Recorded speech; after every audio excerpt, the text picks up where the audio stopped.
everyone, this is CJ with Cycletron. I recently posted a video examining the question of how long can you continue to ride as you age. I've posted a link to that video in the description below. Today I want to look at the other end of the spectrum, and that is, should you let your kid or any other young person that you're responsible for ride a motorcycle on the street? Before I jump into this topic, I'd appreciate it if you would please like and subscribe.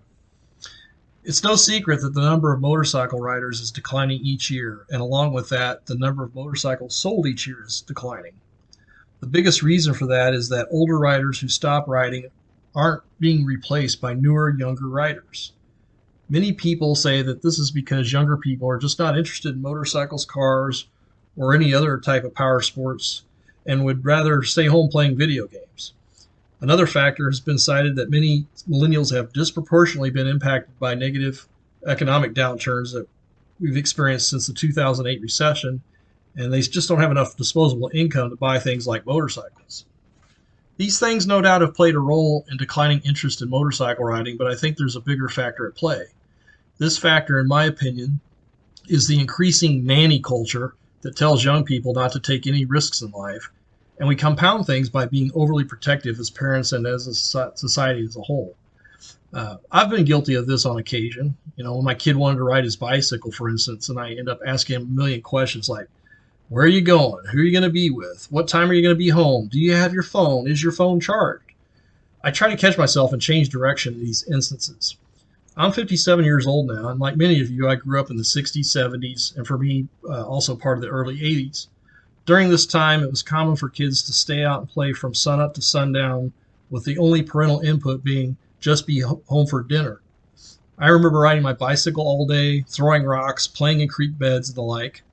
Once when I was in high school, this girl I knew was learning to pilot a single-engine airplane. One day I agreed to fly as her passenger after school. We ended up flying over my own house just as my parents were getting back from work. They had no idea what I was doing, and I don't think I told them about it until 20 years later.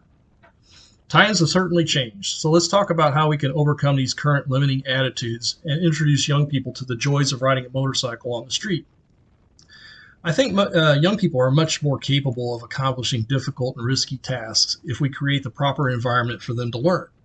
You hear stories about a 16-year-old girl sailing solo across the Pacific Ocean, or some 13-year-old boy summiting Mount Everest. My initial thoughts in these instances are: 1, wow, that's amazing; 2, what was I doing at that age? And 3, what kind of parents do these kids have that allow them to undertake such activities?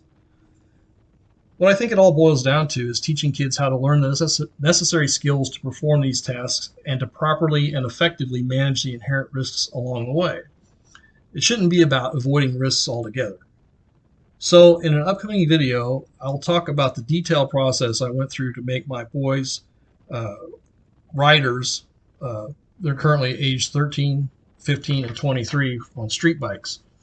My daughter's thinking about riding, but so far has decided not to do so for her own reasons.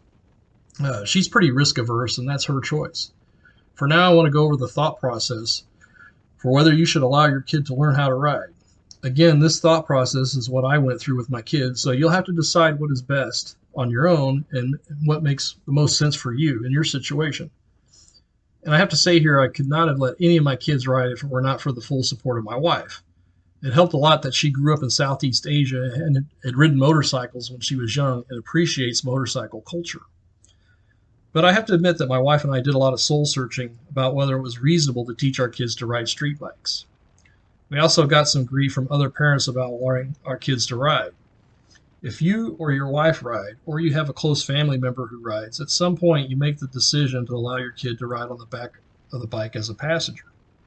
If they're like most kids, it will be one of the more memorable experiences of their life. If they're not that thrilled with the experience, maybe you should wait a year or two before you reintroduce them to being a passenger or their own rider. Many of these kids will express interest in riding their own motorcycle at some point, though. So now what do you do? As a parent or guardian, you have a lot of options. You can start having them be a frequent passenger on your bike. If you have access to open land, you might have them learn to ride dirt bikes first. You can start teaching them to ride small street bikes, 125 or 250cc naked bikes or cruisers in open parking lots. You can also have them take a beginning MSF class when they're at least 15 years in age. In my state, a kid can go to the DMV at age 14, pass the written car and motorcycle test, and then ride their own motorcycle on the street for the next year when accompanied by a parent riding a separate motorcycle. At that point, they can get a restricted license and ride by themselves to school, church, and work. And then a year after that, they could get their unrestricted license. Chances are, though, you may have a spouse or significant other who won't let the kid ride. They may say it is too risky. Well, they may be right depending on the personality, judgment, and skills of the particular kid and the riding conditions in your area. But then again, there may be a way of managing all of these risks effectively. Of course, there will always be an element of risk when riding on public roads with other traffic. But what, on the other hand, are the risks of not letting your kid try something new, even if it is risky? How are they going to gain the confidence and skills for managing difficult tasks in the future? Are they supposed to only play video games in the basement and watch TV? I know some people who are in their early 20s living on their own who want a motorcycle but won't get one because a parent would not approve. How did this type of thinking become acceptable?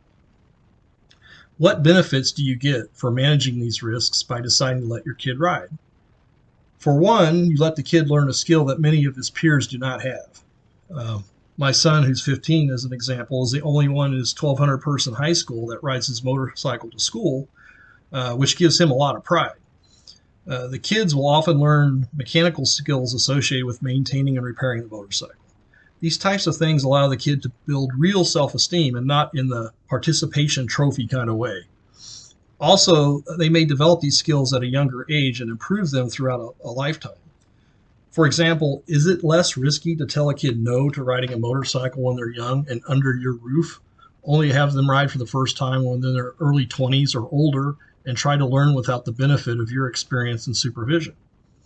Also, younger people may have a greater capacity for learning, have better vision, memory, reflexes, and all these are definite advantages compared to what physical capabilities they may have later in life. Another question to examine is whether you think you can provide your kid with good training. This applies not only to the mechanics of riding a motorcycle, but also to the other things the kids will pick up by watching you ride. Do you ride safely yourself? Do you take unnecessary risks while riding? Do you wear all of your safety gear while riding? Do you get angry when other drivers in traffic don't see you or respect your right of way? The fact is, the kid is more likely to do as you do than do as you say. One of the more alarming things I have observed from being a parent is when I see my kids mimic some bad behavior of mine that I really hadn't thought much about at the time when I was doing it, like cussing to myself under my breath about other drivers when I'm driving my car, when I don't like what they're doing in traffic. The other thing to remember that as a parent, you can control a lot, but you cannot control everything.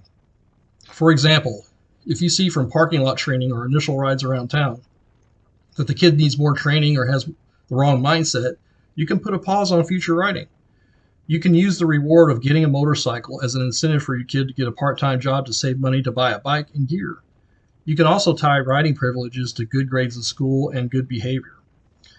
But I think the key to success in being able to trust that your kid has good attitude and good riding skills, not just for operating the motorcycle, but also for riding in traffic, is really the key.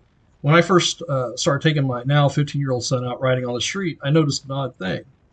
I've been riding for nearly 40 years, and I'm pretty relaxed when I ride and have just a little bit of tension about the uncertainties about what other drivers may do out on the road. Oddly, this little bit of tension went away when I rode with my son, as my thought was that I was going to run interference for him. If someone was going to do something stupid in traffic, I was going to make sure that it only affected me and not him. This all implied that there would be enough time for conscious decision making, which I should have realized was really a myth. As an example, one evening I was riding around town on a Friday evening this past summer with my son riding behind me on his bike. We were riding on a road that had 2 southbound lanes and 2 northbound lanes separated by a large median. We were riding in the leftmost southbound lanes. As we crested a hill, I saw a car driving the wrong way and headed right at us in our lane. My son and I were riding about 45 miles per hour, and the car coming at us was also driving at least that fast. That meant our resultant closing speed was around 130 feet per second. The problem was that the car was only about 150 to 200 feet away from us, when we saw it, which gave me about a second to see the hazard and react. I saw the car and just on instinct swerved to the right and avoided the car. I was relieved to see that my son had done the same thing behind me, and we both missed the wrong way driver who was obviously impaired for some reason. But the lesson was that something really dangerous happened on the road and that I had no control over what was going on and had no time for conscious thought, and there was no time for any form of communication with my son. I realized that by my swerving, it allowed my son to have a better view of what was happening, and he'd also likely to follow my move as that's how we did when we rode together. If I would change direction, he'd change direction and the like. Ultimately, though, it all boiled down to my son being alert and having the skills to react properly to the threat, and was not related to anything that I could directly do to protect him in traffic at that moment. The other thing I've noticed about riding with my younger boys is that they tend to take in more of the environment around them, while I tend to be focused mostly on traffic hazards. At gas stops or now on our Bluetooth headsets, they'll make comments about strange-looking wildlife along the road or other unusual things. Once my 15-year-old pulled up alongside me on an exit ramp just as we got off on the highway to tell me he heard my tire pop. Sure enough, my rear tire was rapidly deflating from a gash from hitting debris in the road. These episodes showed me that my son was being very alert and attentive while riding, which was reassuring to me. Well, I'd be interested in your thoughts about this topic. Have you allowed a young person in your life to ride a street bike? Did you have to convince a spouse or significant other to make that happen? If you said no to a young person riding in the street, what were your reasons? Please drop me your comments below, and if you're not already a subscriber, please hit the like and subscribe buttons. Thanks very much.